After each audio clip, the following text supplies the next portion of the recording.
নমস্কার বন্ধুরা, welcome to Shipra's kitchen. আজ আমি একটা নতুন ধরনের টিফিন বানাতে এসেছি। দেখুন, মেয়ে বলছে আজ ঘুগনি খাবে, তাই শর্টকাট ওর একার জন্য একটু মটর আমি রাত্রে ভিজিয়ে রেখেছিলাম, ওটা এখন লবণ হলুদ দিয়ে সিদ্ধ করে নিয়েছি প্রেসারে।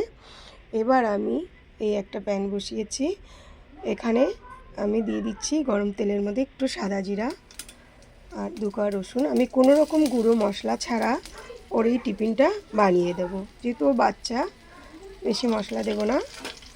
স্কুলে টিফিন নিয়ে যাবে ও। ফোড়নটা ভাজা হয়ে গেলে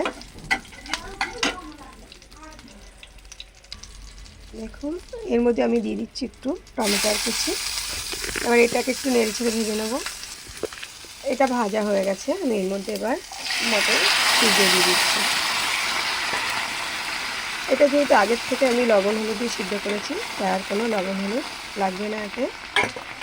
এবার এটাকে একটু ঝাল করে নেব। এবার দেখুন এর মধ্যে দিয়ে দেবো সামান্য একটু চিনি, দিয়ে একটু নেড়ে চেড়ে নেব আর একটু সময় জাল করে নেব।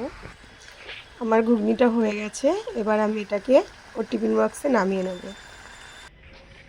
দেখুন আমার ঘুগনিটা হয়ে গেছে, আমি ওর টিফিন বক্সে নামিয়ে নিয়েছি। এবার আমি উপর থেকে দিয়ে দেবো একটু ধনেপাতা কুচি আর পেঁয়াজ কুচি আর হালকা কাঁচা লঙ্কার কুচি আর একটু পেঁয়াজ কুচি। এবার দিয়ে দিচ্ছি উপর থেকে এই লেবু জুসটা।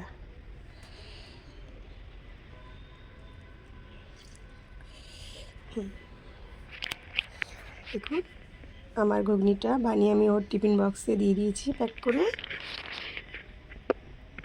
আমার রেসিপিটা যদি আপনাদের ভালো লেগে থাকে অবশ্যই লাইক, শেয়ার আর সাবস্ক্রাইব করবেন।